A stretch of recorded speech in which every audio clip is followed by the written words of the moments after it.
7700s or whatever.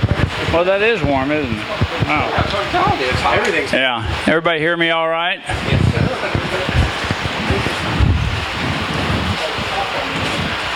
I was recalling the first time I had... Oh, I'm sorry. My name is Brian Harris. I am WA5UEK, for those of you that don't know. I was recalling earlier about my first time to stand up and speak in public. I was an engineer at Texas Instruments, and I was so nervous that my armpits started sweating, and I could hardly get a word out. Well, to make a long story short, I ended up making a career out of talking publicly for about 30 years, so I kind of got over that. Anyway, as most of you know, I think I'm sort of the Cosmophone guy, and I'll talk in length about Cosmophones in a moment here, but prior to acquiring my first one, I didn't know what one was.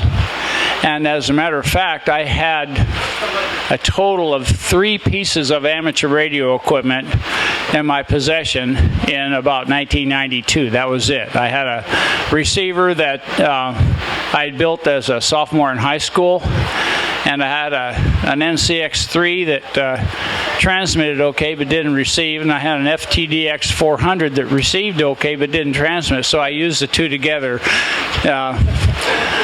Anyway, as it would happen, I think in life we have random circumstances that come along and shape our life, I guess. Anyway, that's what happened to me. A friend of mine, co-worker, his wife's uncle died, and he inherited about 10 or so pieces of amateur radio equipment. Now, this guy wasn't a ham, so but he knew I was. So he called me and said, "Hey, can you come over and tell me what this stuff is worth?" Because he intended to sell it all. Well, I went over, and of the pieces that were there, it was fairly easy to identify, what they were and get a value. And so I called around, got some numbers from different people, and but there was this one box, the Cosmophone, which I had no idea what it was worth. I could tell by the markings that it was a transceiver, but nobody that I knew of or that I contacted knew anything about it, other than one friend. He said, well, I don't know what it's worth, but I think they're kind of rare. Well, that started, got my curiosity up, but I still couldn't put a value on it. Well, anyway, to make a long story shorter, this friend went to one of the local ham places in Plano, Texas Towers, so you may know of them, and they have a bulletin board. So he put this list of equipment up for sale on the bulletin board with the prices that I had given him, and I only ballparked the price for that Cosmophone, and turns out it was kind of low.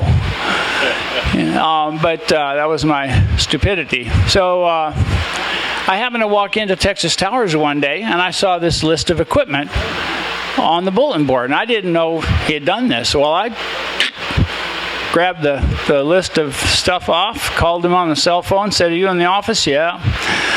And I headed that direction, and so I said, "Well, I think I'd like to get this equipment from you."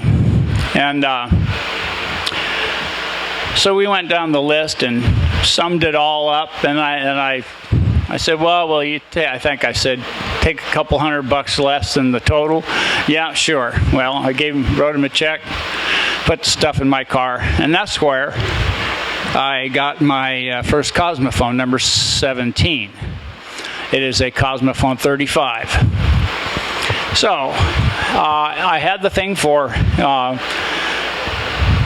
I don't know, a week, a month, something like that, and I got it working. I loved it. I thought, I got to find out more about these, and so that has sort of instigated what's been a 20-plus year research and search for more information on cosmophones and more cosmophones. Now, I've been rather successful, and I'll tell you how that happened, but again, it's a little bit of random circumstance or chaos theory or whatever you want to call it. Anyway, cosmophones were made by a company called Cosmos Industries, which is a New York-based company, small. I don't know when it started business, but I'm going to assume it was in the 40s, because in 1951, at least, they had gone public, and there is an unexecuted stock certificate that I have here. I keep a search for anything Cosmos Industries or Cosmophone on eBay, and this thing popped up and I snagged it. Anyway, so they were a public company. They were a military manufacturer, and they're probably best known in our community for the PTOs that they built for the R390A. I don't know if they did it for the 390. And their PTOs are supposedly better than those of Collins. So, but I've never done a comparison. Anyway, Cosmos Industries was, they had a short-lived career in amateur radio. And unlike the Hallicrafters FPM 200 presentation that we saw, where it was difficult to find anybody that was involved in the design, I was very fortunate in locating a majority of Cosmos Industries employees. The person that designed it, the president, a technician, salespeople, another engineer. So I got a lot of first-hand information, and I'm really glad that I did it 20 years ago, basically, 22 years ago or so, because I suspect that most of the people that I spoke with are already passed away. Anyway, so with that, let's see, page down. Okay, the Cosmophone 35, and I'll get into why it's called the 35 momentarily. But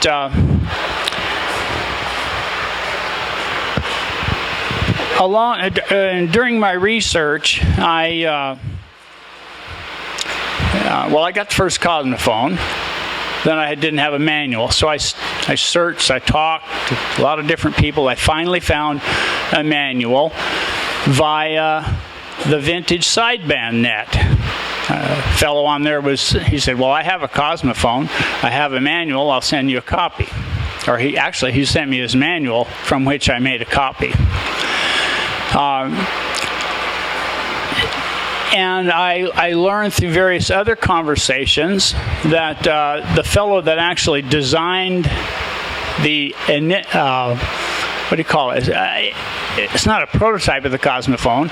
This fellow named Butch Mason, he was a retired Navy officer, he had designed what he called a port sider, which was a single sideband, multiband mobile rig, all tubes.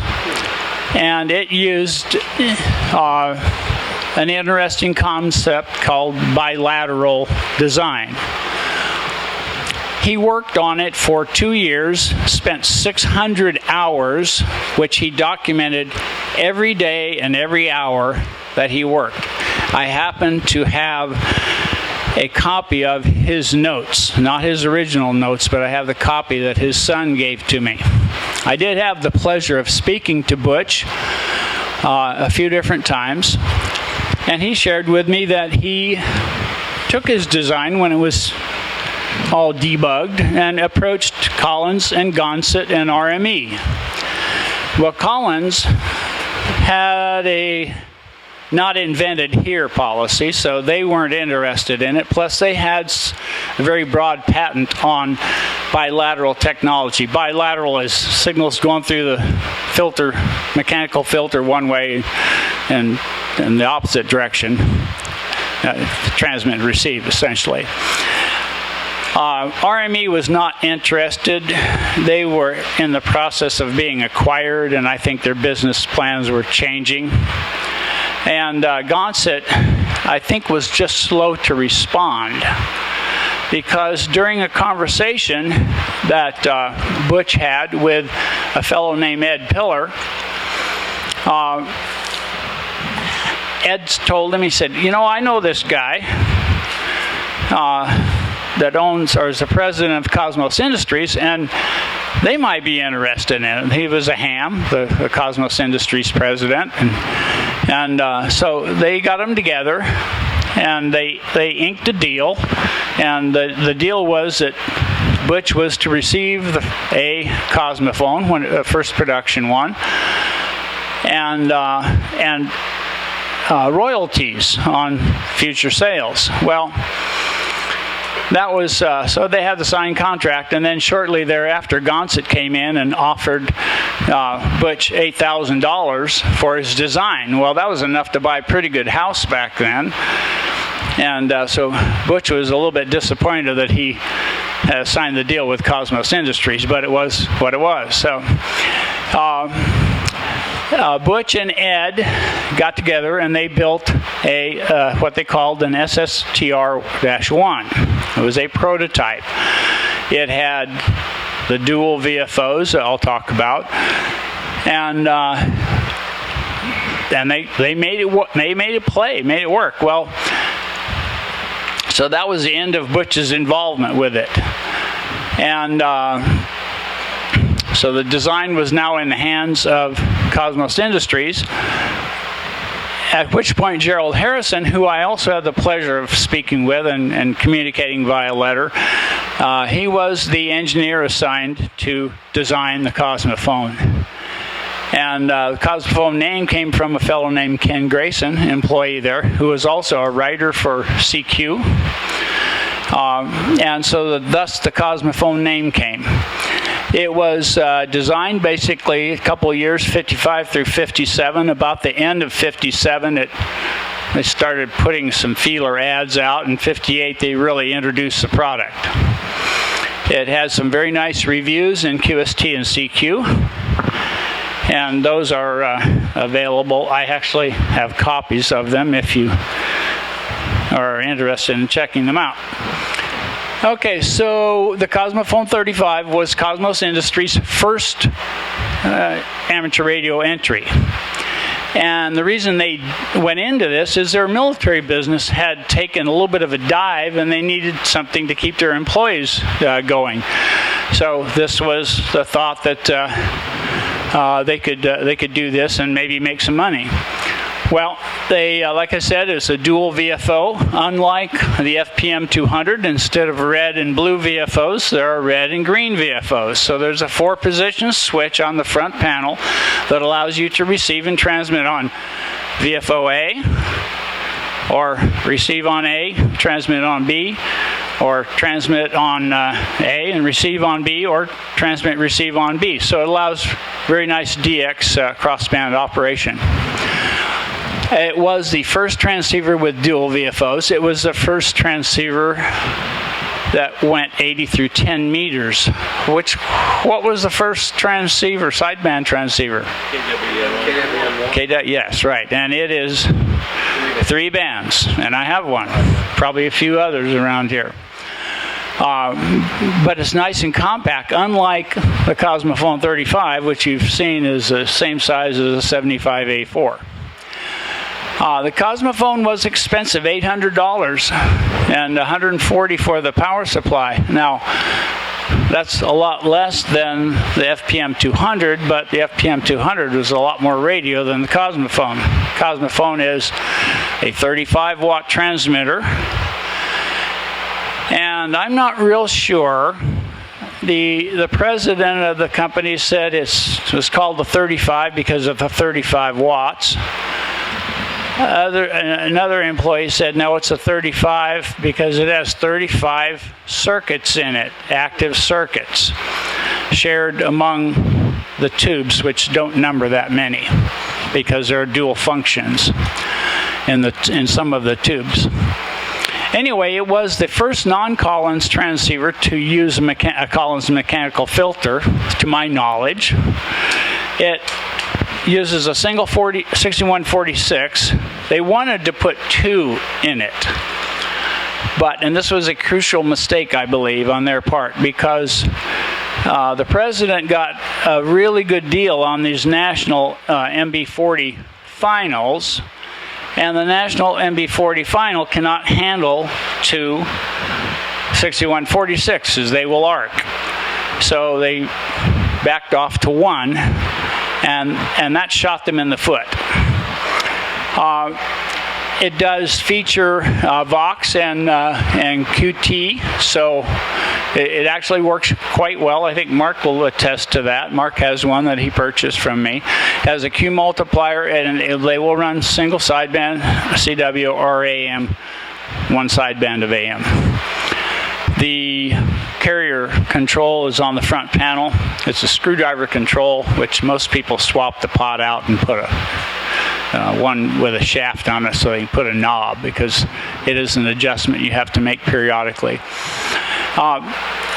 I was told that they ordered enough components to build 100 units.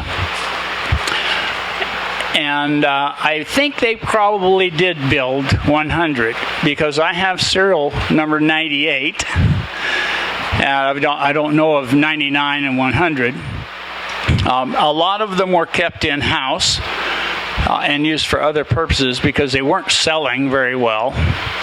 And I don't really know how many they sold, and neither did the president, but I suspect the number is probably 50 to 70 total units. I have a registry that needs updating, and there are about 25 or 27 or 8 that I know exist. So they're pretty rare, about like the FPM 200.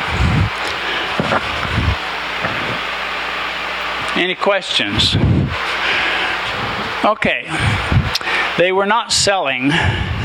As the presidents described their sales, they were desultory. Well, I'm an electrical engineer. I thought, what the hell does that mean?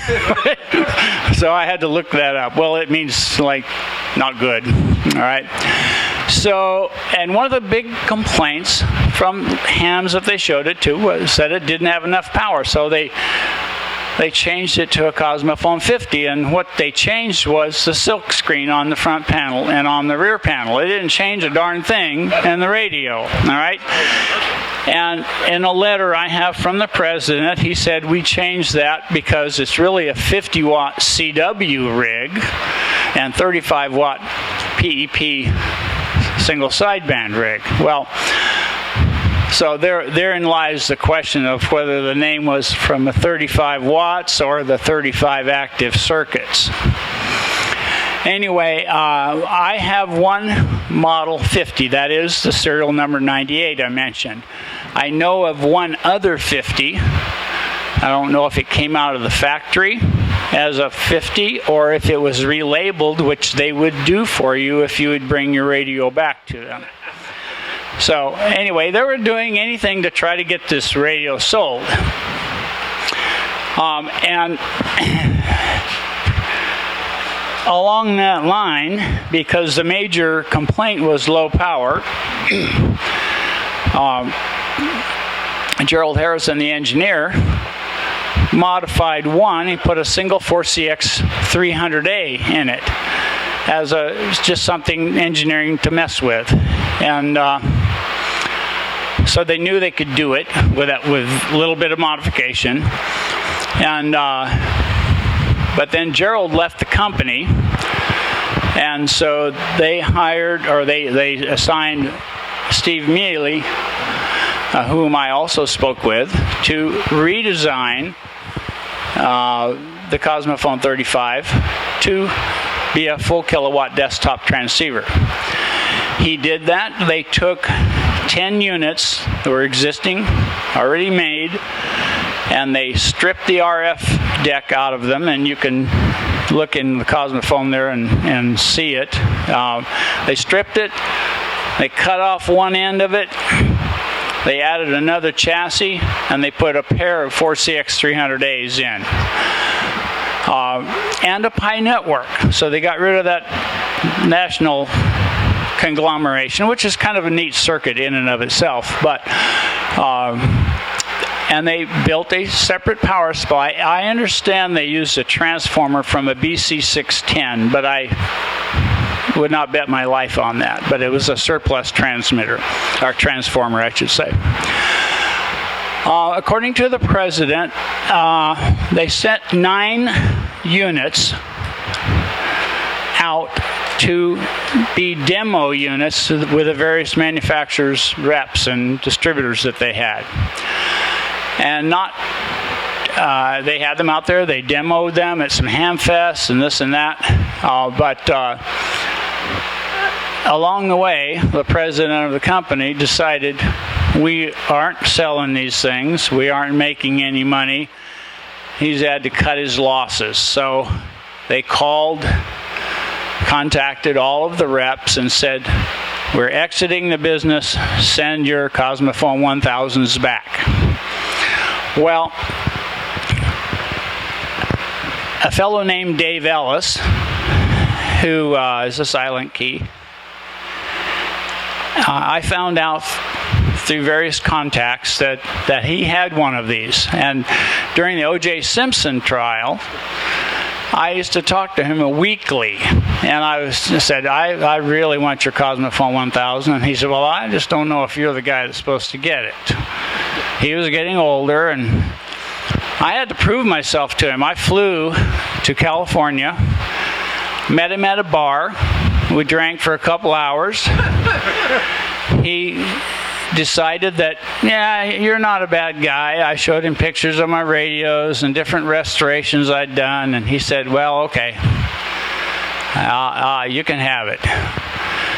Well, I flew back to Dallas, and I continued to talk to him for months and months. I said, he didn't have the Cosmophone 1000 in his possession. He had loaned it to a friend some 20 years ago.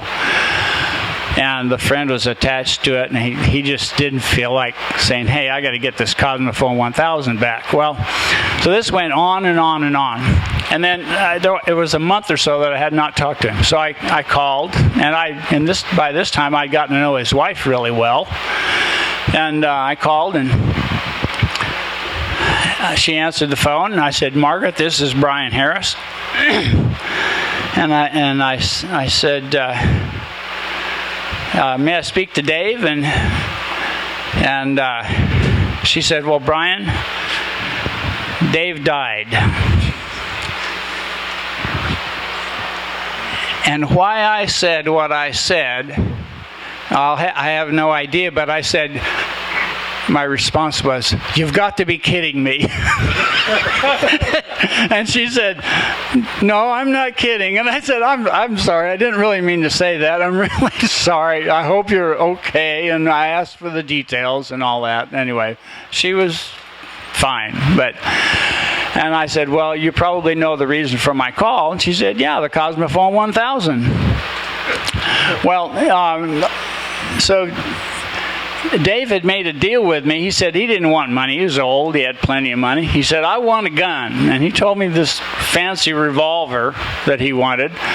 Told me the model number, and I looked it up and found I could buy one. And he said, well, I'll send that gun to you or bring it to you, and I'll get the Cosmophone 1000. So that was Dave's and my deal, which Margaret, his wife, was privy to that deal. So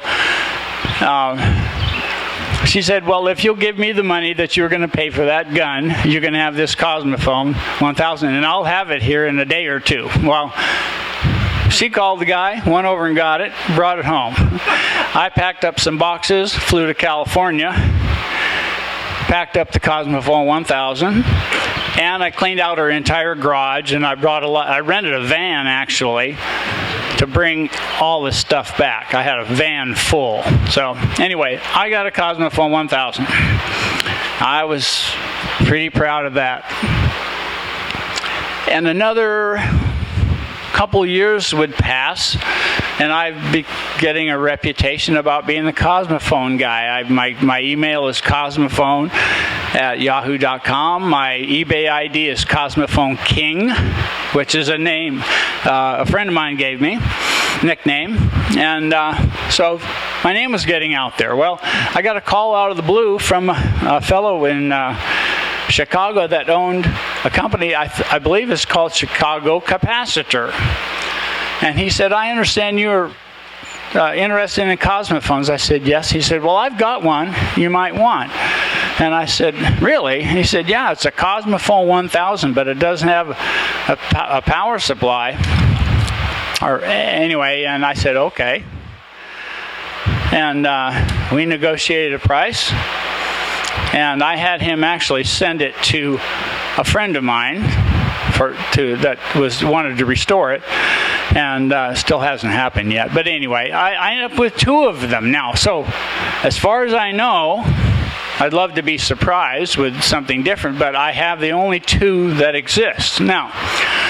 So what is it? It's a full kilowatt desktop transceiver with 2 power supplies, the original Cosmophone power supply with some modification, and then this new high voltage power supply. And they made some changes to it. They took out the Q multiplier and they put in a notch filter.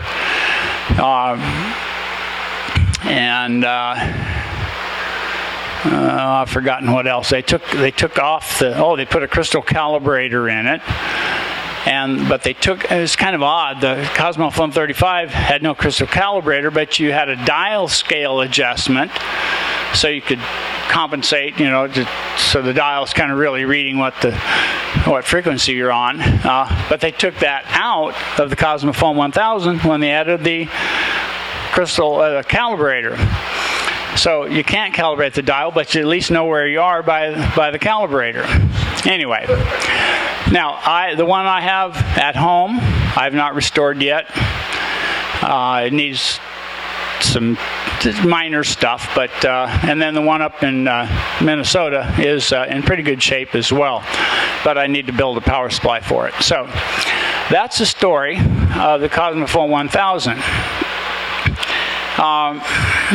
I have a lot of documentation on it. I wrote 4 now, articles on Cosmophones. And for electric radio, there's a series of 3 months in a row. And then I have this, which is letters, scribbled notes, advertisements, you name it, about the Cosmophone. That is more information than you want to know, probably right there. And feel free to go through any of it. Operationally, I like the transceiver. The receivers are sensitive. It's a 3.1 kilohertz filter.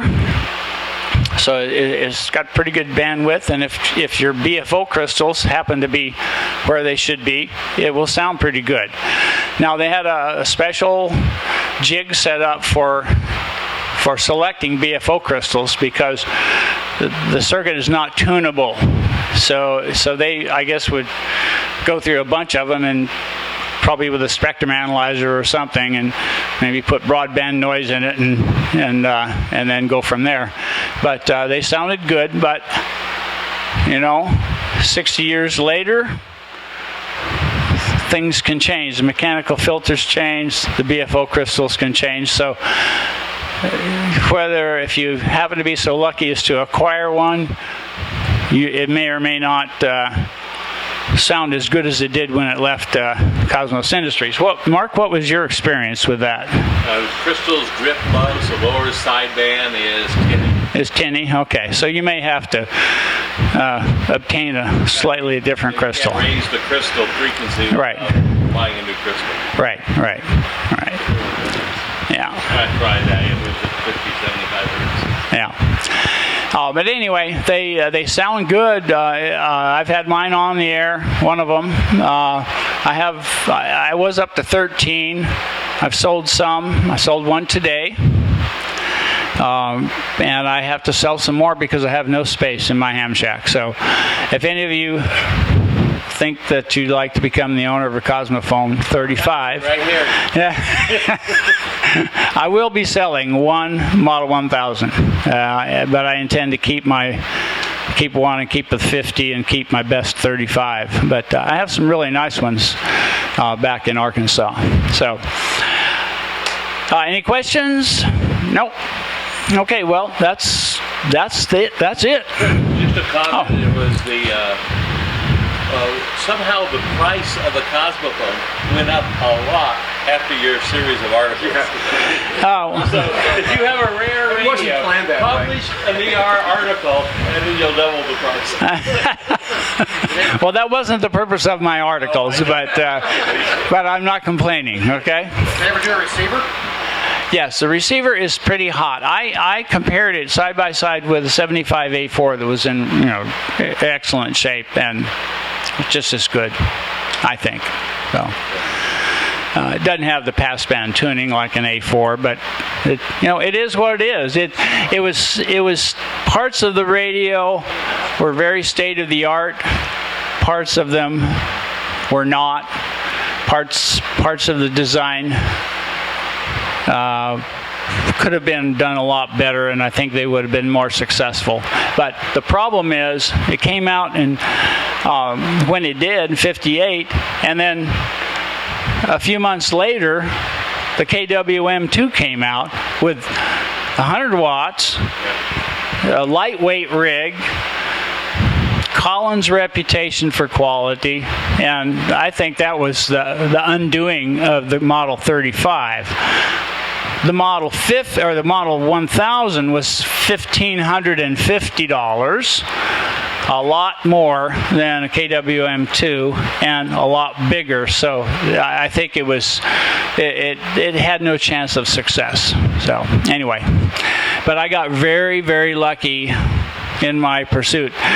One of the things, there is a thing I forgot to mention, there is a Royal Society of Cosmophonists, which was started by Dave Bell, who is a TV producer, and Bob Carlson, K6VOI. I forget Dave's call sign, but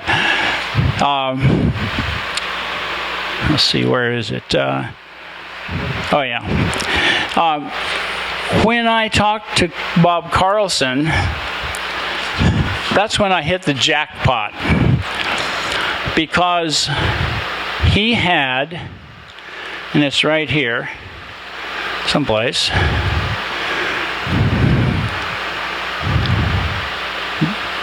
this is the original roster of the society.